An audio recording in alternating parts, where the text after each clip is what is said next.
welcome back to my channel. If you're new here, my name is Bex and today I'm here with my girlfriend. Today we'll be chatting a little bit about toxic friendships, how to maintain healthy friendships, and what it looks like when it's time to confront the bad rotten apple in a squad, or if the squad must just die once. BAXBARA. Hey everybody, I'm Melissa. And I'm Kia. And I'm Barbara. And we are friends. Apparently. So a couple of months ago, I literally did like a random Q&A on Instagram that quickly turned into a friendship Q&A. We even ended up having a live. So we decided that we would come together and answer a couple of questions. Special shout out to Kanye because she put in like 200% of the questions. But do let us know if you do enjoy this conversation and you'd love to have a lot more conversations like this, because my friends don't have anything to do. They need. Okay, no. Please. I have a life that I can be a YouTuber starting from today. Nice. Like, comment, subscribe. Is that the order? Yeah. Okay, what would we define as toxic friendships? That was one of the first questions. For me, a toxic friendship is like a friendship which demands so much of your time and your energy and your resources, and like the friendship doesn't feel fun anymore. Everything you do is about making Like sure. If I eat this burger, Melissa's gonna be touched because I didn't want her to come and eat burgers. Exactly. If I buy this ice cream, like that. Yes. you? Yes. I'm Yes. sorry, you too. But like for me, that is a toxic friendship where I feel like everything that I do, I'm thinking, oh no, will you get hurt? Oh no, will this happen? And That's that's not nice, just eh? like draining. I think for me, it's a friendship that revolves around just the one person. Like, we are here for you, we are about you, and Yonki Doji is just waiting. So I think for me, like a toxic friendship is a friendship where communication doesn't feel free. Yeah. Like I don't feel like I can express myself to you. I don't feel like I have the same shares that you own in this friendship. I don't feel like I have the same amount of shares because you hold like a certain power over me. And I remember like in grade 3, there was a time when I was part of this. No, guys. I remember. That's the thing. The problem is I remember. I mean, I don't remember like, oh my god, I remember. But like, I remember. I remember. So you don't remember what you remember. No, I'm remembering now that we were speaking. I can't remember the Holy Spirit brings us to Remembrance. Yeah, it's the thanks God. Thanks for bringing it to remembrance. But I remember in grade 3. Yeah. There was this other kid. I'm kidding. So, there was a girl who was the ringleader, basically, like the Regina George of the squad. All of us in the squad, I'm sure we were 9 or 12. We were all running happy. How was your squad so We were 12 cool girls, like, so we all had to come together, or else we were organized. So the school knew 12 people as the famous people. No, man, this is great. Okay, let's we're not on the school level. We are not national yet. We are still here. We are growing. So all 12 of us are in the same squad, but all of us were miserable in the squad. And this one person was the only reason why everyone felt like they couldn't leave the squad, because we made her the god of the squad. Does that make sense? Yeah. So for me, that's what I would define as a toxic friendship, because nobody could ever express their emotions to her. Nobody could express that, yo, we don't want to eat hot dogs today for lunch. Because now on a Friday, she was the one who dictated, like, okay guys, today is returning time. No, and he's sitting there for break time. Then also I'm not allowed to steak and kidney pie in that squad. Cooking was just a lot of things, and me steak and kidney. I went made through me that happy. too. Where you feel like you're constantly walking on eggshells, and like anything you do, you know it's gonna be a bomb. That for me is. But I also think like it links to what Kia was saying, that like now the purpose of this friendship is to serve one person. But you see, when Kia said that, I'm thinking of like, it's like every day you and like we're only dealing with your crisis. But when do you hear about my favorite? Like Melissa's my favorite color. We don't know. Because every day we're talking about yellow. Are you sure that you like yellow? Yeah, just an example anyway. Yeah. Wait, I should ask you what's your favorite color. Great, but people say that's not a color, it's a shade. They also tell me white is not a color. Oh my gosh, is yours black? It's pink. Oh. I'm sorry. I think another one, if somebody is taking me away from purpose as well. So like people are all about them in this relationship, and it's you all the time, to a point where now you're taking me even out of my purpose and the things that I need to be doing because of this. Yeah, That's crazy. So, but you see, now when I start talking about a healthy relationship on that point, I really like our friendship, guys. I must say, wow, young Tanda girls. Because it's so freeing to be in a friendship where I don't have to spend every second of every waking moment with calling you, talking to you. I mean, yes, when we do talk, we speak for like hours on end. But for me, I think a healthy relationship is being able to have a life outside of this friendship. Yeah, it's not even so much about the other person, but also you as well. Because you'll find that you're insecure. Like, that's the truth. You can also be insecure in friendships that when Bax is gone, now I'm like, oh my gosh, I don't have friends. Is she laughing with someone there? OMG, Oh, OMG. it's how like describing my old life. I think it's very easy, obviously, in the culture that we live in with Twitter, Black Twitter, cancel culture, all of these crazy things, to throw around the word toxic. Like, we call people toxic, like, maybe not us personally, but just as a generation, as a whole, we like to dish out the word, like, oh, your mother's so toxic, OMG. This person's so toxic, OMG. Yeah, it's very easy to throw the word toxic around to everybody, but nobody's really willing to take accountability for where you've been the toxic friend and how you maybe might have contributed to the breakdown of a friendship. I think for me, when it comes to toxic friendships, like, it's always, like I said, communication for me personally is so important. But number two, with yourself as well, being able to say, okay, now Kia has told me this, Melissa has told me this. When I take a step back and look at myself, what do I see? But on a very honest note. So I don't know what it takes for you to get to a place where you can see what you see. But for me, like, I look at the character of Jesus, for example. Just for example, you just say, okay, Jesus is like this, he's kind, he's nourishing, he's flavorful, he must be Maybelline, you know? I don't know how to describe him, but you know, like, Jesus is a Jesus, you know what I mean? And then I look at myself and I'm like, oh, hectic, okay, maybe being Christian or having like the ground of standard beliefs and a standard makes it easier for me to deal with things like that. So if Kia comes to me and says, Barbara, this is how I feel like you're that friend that like everything revolves around you. We can never talk about my things because it's always managing Barbara's crisis. I don't take that and think to myself, OMG, Gia hates me, like what does she think this is? She doesn't care about me, she just wants me to talk about my feelings. Can you imagine Melissa, she's so toxic, OMG. And then you like cancel Gia and walk away instead of confronting the fact that maybe I do have an identity issue, maybe I do have insecurities and I constantly need other people to validate that in me. Take time away for myself and work on me and say, okay, Bobs, what's wrong with you? So you are saying more than just pointing fingers and As other saying people. that person is toxic. You must also look at yourself And too. say, okay, it is tough. That is tough It because is tough. I think for a very long time I thought I was perfect in friendship. But everybody does. But look at me. And but like that's literally how I thought. Like Melissa is right. So that was my biggest toxic trait, that I could not validate somebody else's emotions. Like, why do you think like that? No, if they were not thinking like me, I would manipulate you so that you think like me, because That's crazy. duh, my way is the right way. Obviously. Let me thank the blood of Jesus. That's very funny.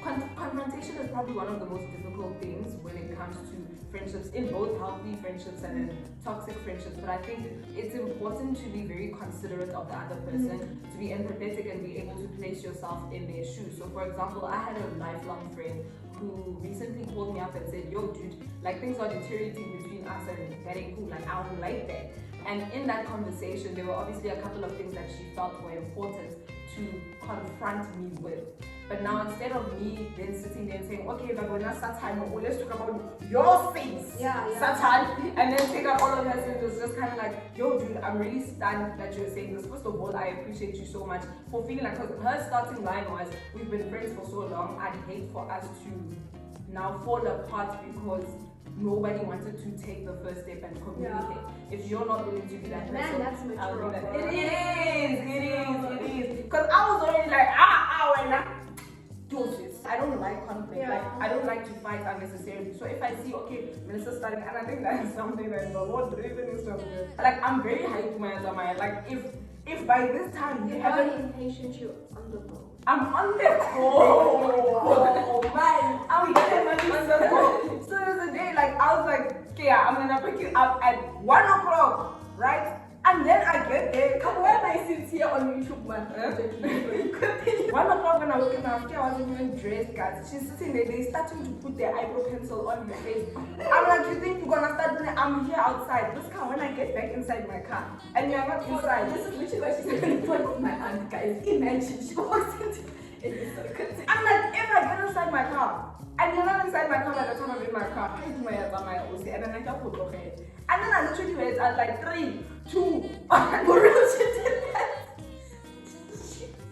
that. And I was like, but that's because like it really just like I really get so emotional. I communicate. Okay, they started my eyebrows now. Eat your toast, my sister. Because where I come from, I haven't eaten. I left my food, everything because I was running to be on time. But anyway, that's not the point. But because I'm like that, and I think that's the thing with identifying yourself is that how you are in one area of your life, you are in every single area of your life. So because I'm that person when it comes to time, I'm also that person in relationships. If I tell you once, like, yeah, I don't like it when you do that thing, and then tomorrow you do it, that means you hate me, and I can just keep walking away now. But then that's the problem, though. That's the problem. Yeah. So that's why I appreciated that she was able to come forward and say, hey, can I speak to you? Because for me, when I saw the first thing, then I said, you did it once, twice, 3 times. Wow, very brave. And then I was like, okay, clearly you hate me. This friendship is over. So she came forward, spoke about it, and instead of like trying to defend myself, I took time to sit. That's when I realized that actually I am a very on-the-go girl. Like I really be moving with the times. And then I called her back like 4 days later, and I picked up the phone like, yo, dude, actually it's so mad because I didn't realize that I'm not only on the go, I'm also on the rise. I'm only not on the rise, I'm on the left. I'm not only on the left, I'm on the right too. And then just like everything started coming, but in me then coming and taking ownership of where I was wrong in the friendship, then she all of a sudden also just had a list of sins. Yeah, also me, I'm not on the go, I'm on the stay, I'm this, I'm that. And then we now got to a place where we both identified, okay, Chomi, when are you on the go, me, I'm on the stay. Yeah. What now? Do we want to continue with this or do we not want to continue with this? Just to speak a little bit on that, I think it's important that even when I went to you and I told you that, you know what, I understand for it, you were mad that day and it was a bit of a circus, but also to also help you to see how it also comes off to other people as well. Like you're saying, the person that you are here as the person you are all the time with all sorts of people. And That's I mean, good. the nice thing about the friendship is that now because we have the relationship, I can tell you and say, Yes. now what if you do it to Mr. President and you're not even aware of it? Or you do it to somebody that doesn't have relationship and then they can't tell you that. can't tell you that you're doing that. You could also be closing opportunities for yourself. Yeah. I just want to add Proverbs 27, one of them. Yeah, scripture girl. Proverbs 27, somewhere it says, a truly good friend will always correct you, but your enemy will kiss you with lies. But it's like so important. I think it goes to the thing that then you have to be like equally yoked with your friends. Like you must be on the same wavelength. Because if you come and you correct me, but I don't think like you, I don't share the same standard, the same moral, the same ground. I'm like, who do you think you are? What do you think this But is? now, here's a chat. So now let's say, now I'm already in a relationship, right? And then I realized, okay, we're not equally, and okay, maybe there's some toxicity in this relationship. How do I then confess? I think the motive behind it is important. Yeah. Because again, now you might take correction as an attack. When I'm coming here, really just to say, we can both become better. But when I do it, for none of that person. No, but my chat is if you're friends, right? I know how to deal with you. Like Melissa was saying, she used to manipulate people. It's because she knew the people enough to say, if I press this button on here, I know that she's gonna be able to get back in the line and we're gonna be on the go, on the rise. Right? So I think it's very important that first of all, obviously this is already your friend. Doesn't matter. Now you're in the relationship, you realize you're not equally yoked. The fact that you're friends means you know this person well enough for you to be able to communicate in a way that won't dim. I don't know if that makes sense. Yeah. But also, like the Bible speaks a lot about the motive behind everything should be love. Yeah. So if what I'm telling, like Kia was saying, the reason why she's correcting me is because she doesn't want me to go tell Mr. President, Honorable Cyril Ramaphosa something that I shouldn't be like. Do you get what I'm saying? It's out of love to protect out you. to protect me from missing out on opportunities, to protect me from hurting other people simply because they don't have the liver to tell me that, yo girl, the behavior that you have right now is trash. It's like your mom saying to you, Tommy, you have spinach in it. That's like the weirdest thing to me. Why can't you tell your friend that she has spinach in her teeth? Why are you scared? You know, you're wearing a dress and the whole world can see your bag. And your friend is out there like, oh, it's okay, friend, let's walk. You're not my friend. You're not my friend. You're not my friend. But it's the same, it's the exact same principle. Like, if you truly are my friend, you're not gonna let me smile with spinach in my teeth. Yes, someone who I meet for the first time will feel very awkward telling me there's spinach in my teeth. But my mother, who has wiped me, who has seen it all, a relationship. this is why I think it's important to also see that your friendships are not surface level. Because when the moment a friendship is surface level, it's very easy for it to be toxic. I'm just saying. Sorry, let me drink. I think we need a moment of silence. So for example, Melissa isn't someone who likes to come forward and confess her secrets, confess what's wrong, confess what's eating her life. Me on the other hand, the first thing I will do is call you and confess. One thing about me, I will confess. I think that was like one of my first encounters with you. You were taking me home and you started opening up, and I'm like, oh my gosh, should I say something? But I don't want to say anything, you know. So then I was thinking, do I exit this relationship? But also we were strangers. We were strangers, and she told me her whole life story. Then I'm like, do I pull back? Actually, what no, I will confess. no, you were actually not that you were campus. Actually, say by monastery. I knew that. Monastery. I can't even remember. Because I literally, like, if you ask me a question, I'm not gonna lie. Like, even my mother knows you're like, I got to hear with my mother knew everything. You see, but that's because I'm that person. Like, I'm very, like, transparent, very, like, I'm gonna let you know off the bat. And that's not me at all. Like, I think that was my first initial thing. I'm like, okay, I have to cut this girl out because she's going to want me to talk about my emotions, and I cannot do that. But it goes back to the thing of like surface friendship. I'm like, oh no, will I then now see her everywhere and just like, laugh, you know? But I knew at that time I had to not get over myself, but I had to like evaluate and see, Melissa, you're being toxic. This girl wants to talk to you when you just want to see how long this car trip is. Well, as soon as I could get over that thing that no, Bax and I laughed, and I realized that for us to be intimate, I also have to play a part in this. It mustn't just be Bax coming from her side with her problems, and I'm just like, yeah, in the corner. Because at the time we also weren't friends. Like, you were just like a girl I knew from church. And I think because, like, obviously if you're an acquaintance with someone, you just walk around laughing with them like, everything's a joke. So I really like what you said about if you wanted it to be a real friendship, then you had to get over the whole thing. But you see, she had to make the decision to say, I bet now I'm gonna jump over. And I think the crazy thing is, the first time you opened up, we were actually speaking about how we both were in a season where we like had zero friends. Yeah. Like, no friends. So I guess we all do that. Seasonal. We do, but it's also like, you can't pray and ask God for, like, God, please, God, help me to have friends. That because I know that was like one of Melissa's biggest chats. Was like she felt like she was constantly in circles, but she didn't have friends in those circles. So now that's her prayer every day. God, help me to just have real friends. But then here's a girl who's driving her home every day and telling her like opening. But then Melissa sitting there like, nah, you confess, and I want to look confess. Then what happens? Now we'll be laughing together. I'm drinking Melissa's juice. Look at me. Don't I look happy? Yeah, and it's the same thing with I don't even know how we became friends because we weren't friends. Yeah, it was on purpose. You see, I confess. No, but it's also dangerous though. The whole confessing everywhere, because some people don't have your heart in mind. The footsteps of the righteous are ordered by the Lord. And me, my footsteps were ordered. Yeah, because we are here now. Because we're here now. Hey, but confessions, guys. Hey, some people. Yeah, it's true. It is. That's why I just don't confess at all. That's bad. That's bad. I mean, that's bad. I think there needs to be a bad. I think what I'm doing is also bad. I think we're very much on like the Melissa's on the other extreme. I'm on this extreme. So it's like you just ask me like, Baba, how are you? And I'm like, yo, let me tell you about that day in grade 3. Yo. Yeah. And then you go, you have a story story behind your story, behind the reason of the story of the other story. And I was The just question like, was how are you? But also, when people ask how are you, don't expect one and what's this? One word. Yeah, you ask me how am I?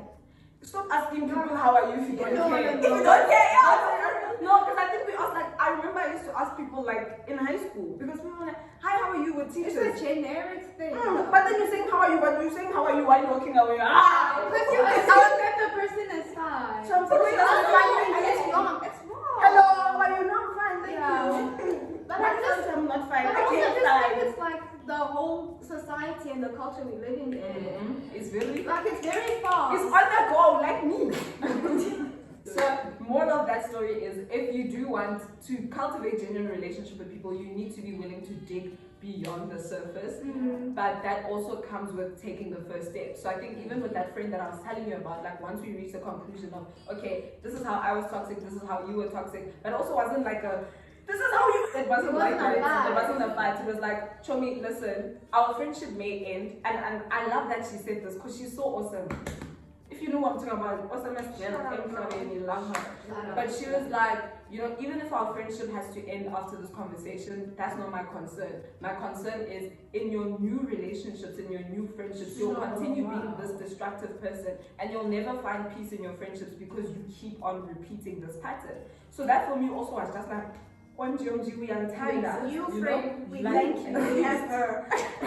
no, but she's still my friend. How? And then 4 days later, I call her, I confess, I tell her the same thing. She's like, okay, cool. What now? Are we gonna continue being friends or are we not gonna continue being friends? And I think even when you do decide, if you've had a friend who maybe was a good friend for a very long time, and the reason I think I squint is because some people stay in friendships and want to fight for friendships because you've been friends for a long time. But like Melissa was saying right at the beginning of the video, that friendship is not bearing fruit. It's eating your resources, your time, your energy. You are walking on the eggshells. You can't hold on because of the number of years. You can't. And I think that was also one of our fights, was like, do we hold on because of the number of years? But I also realized that when I was away from her, I lived a very, I don't want to say wayward life, like it was wayward, not like that. Like nobody could tell me anything. I don't know if that makes sense. Like she was kind of like my moral compass in terms of like, okay, you're doing a lot right now. I needed her to stay because she brings the sort of value, and I think it's the iron sharpens iron in that I can see the value that she adds in my life. So it's beyond the whole we've been friends since grade 5. It goes further than that. But then I had to then make the decision to say, okay, I really want this friendship to work. I love for her to stay, and she's like an SDA, right? So if you don't know, SDA Christians, they go to church on Saturday, right? But when the sun says on Sunday, on which day? What's the day before Saturday? Friday. When the sun says on Friday, she can't cook, she can't, so she has to like do everything before that. But because she had semester tests and there were a lot of things going on, it was like that pressure, featuring school, featuring whatever. And I was like, oh, let me be a good friend, let me alleviate that pressure. So I sent her a voucher for Mr. D, like, yo, did I know Sabbath, here's a Mr. D voucher, focus on your schoolwork. And for her it was like, oh, that's so nice, you thought of me, I appreciate that. Now we are rebuilding from scratch in the right direction. That's healthy, because That's healthy. even when you did that voucher, there was no expectation of it. Yeah, like also me, okay, engineering starting, where's my voucher? You know, you weren't expecting anything back, and she was not expecting. It came from a genuine place out of love. But you will find that in a lot of friendships, you think, will it please that person? Will that person smile if I do this for them? And when they do it to me also. Yeah, and you're like, okay, I've been kind to you. When is the kindness coming back? We are on the go, my sister. We are on the rise. And I think now, like with that, that's a happy ending, and we are happy. But I mean, I've had a relationship where it's like the ending wasn't so happy. And I think what's important is that even when we break up and maybe we're not friends, or like the relationship has served its purpose. Like a lot of high school friends for me, I found after high school, oh, hi, goodbye. Is my shop and I don't want. I'm not ignoring you. I'm not ignoring you, my high school friend. It's just a different season. Yeah, but like, you know, when it's like sometimes now, okay, we're in different seasons of our lives, and then like after high school, we also realized that we're not going the same direction. Maybe in high school we're also together because, you know, we're all doing accounting. New jobs. But at break we all sit under the same somewhere. tree. Because I have other friends. It was convenient. It was Yeah. convenient. Yeah, it's convenient, and we were forced, like we were all at school, like you wanted to sit somewhere, you don't want to sit Monday, by yourself. Tuesday, Wednesday, Exactly. Friday. We are together all the time, and then now in varsity it's a whole different chat. But what I think is important is that now, okay, the relationship has served its purpose, and now in varsity there is no growth kind of thing from my side. You're not adding that value. I think it's important that even the ending, it's not like we're beefing or anything like that. That it's still a thing of you know you can still come talk to me. Yeah. You know that if ever you need something, I'm still there for you. I think that is very important that we don't just, oh, but you were toxic, oh, okay, this friendship is over, goodbye, God bless your heart, and whatever, but that we can still send a happy birthday. Yeah. I mean, that's... Also, you guys stop sending happy birthday.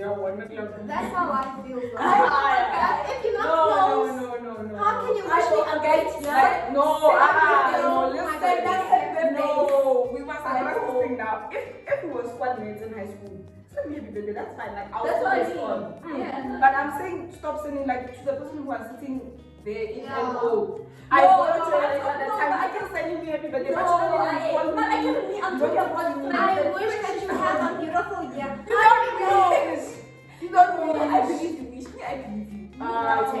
No, but what I'm saying is from friendships that were close, and now it's not. Like those are the kinds of people. Only the I'm 5 of talking about. them. Yeah, so when we were close, but then we decided to not otherwise not going in the same direction, and it's no longer serving its purpose to not lead like in a bitter kind of state or whatever, but to still sort of say, not necessarily I'm gonna tell you everything about my life. I'm not, right? But just to say that there aren't any awkward vibes. If I see you in the mall, there's not gonna be a thing of, oh my gosh, Run away! Get in the clothes! exactly. It's like, you know, you're hiding and you're already killed by accident. Not those kind of vibes. But then, you know, like, we can still greet each other. That's what I'm saying. Yeah. Just to, But I also do think that is another happy ending. But a lot of people find themselves like, we are toxic, we are not talking right now. So how do we do it? well, my thing was just, again, somebody has to be your person. I'm sorry. Yeah, ne? I'm About like, being tired. we can't have this, like, let's just be honest, guys. We can't be, I'm tired of being a bigger person. Yeah. We can't. And also, I mean, we also have Jesus, come on, show me an example in some sort of way. Not even necessarily the example. I think like it's just a principle, like in the word that if Somebody is ready to you and you are ready to them, you need to confront that thing. And you have to reconcile. Yes. Do you know if you think about the what you call this thing, the analogy of iron sharpening iron? This thing, eat a king, come on, eat a king. And it's making noise. It's making a noise, it's painful, it's... I think we should actually stop that. Like, I mean, not stop that, stop there. That friendships are like that. It's not perfect. We can't be like, every single day. Like, we never fought. Yeah. Do you know how many times I fought these hands, yo? And then I just want to be on the go. Really? I'm not asking about a lot. See, the conflict doesn't necessarily have to be like conflict about serious things. Yeah. Like, okay, even though we're not like this, now we conflict. Then you throwing dishes and plates and I think like conflict. Great, our friendship is not surface level. I think what I've just experienced with the three of us is that we all anchored in the same truth, but we perceive the world differently. A little bit, yeah. A little bit differently. Like, no offense, Bex, but some of the ways that you choose to navigate, I feel like personally, I wouldn't go through that. Think about me, I navigate. Or even some of the things that Gia may say, I'm like, personally, but because there's that conflict, it's not harsh. I'm not like breaking her down, no, she's breaking me down. I actually get to learn more about her. I get to see more of her views, and she also gets to see more of my views. So it's almost like, don't seek this happy friendship that it's like surface level, like you say. Always here. Yeah, if there's conflict, see how you guys are working through it, or see how you can actually grow from it. Conflict means that you are in disagreement about a particular thing. That means you are unhappy. Yeah. Actually, it's good. Yeah, it's not the same thing. Cause And it would be a problem if you guys agree on every single thing. Yeah, no, it is a problem. Because you who are definitely you? want me to be happy. So I don't wanna lie. Yo. But then you like an identity of your own. What did she say? You like an I have my identity less. If you like everything that I like, then who are you outside of me? Sure. Now tomorrow when we're going to leave a town, then you want the dome bag, but me I want the tote bag. Now I'm scared because my sister's like, I'll have the dome bag, please. You too, right? Yeah. Now you get like, to that girl. Okay, can't afford 20,000 and then I have to write, I don't even like this bag. And now you're venting to Kia about Melissa. Lol, let me tell you a story. So my camera cut because my phone ran out of space, and we were just getting into the toxicity of female squads. Child, I need a camera. That's all I need. But I hope you enjoyed this video. Let's go to the comment of the week. The comment of the week goes to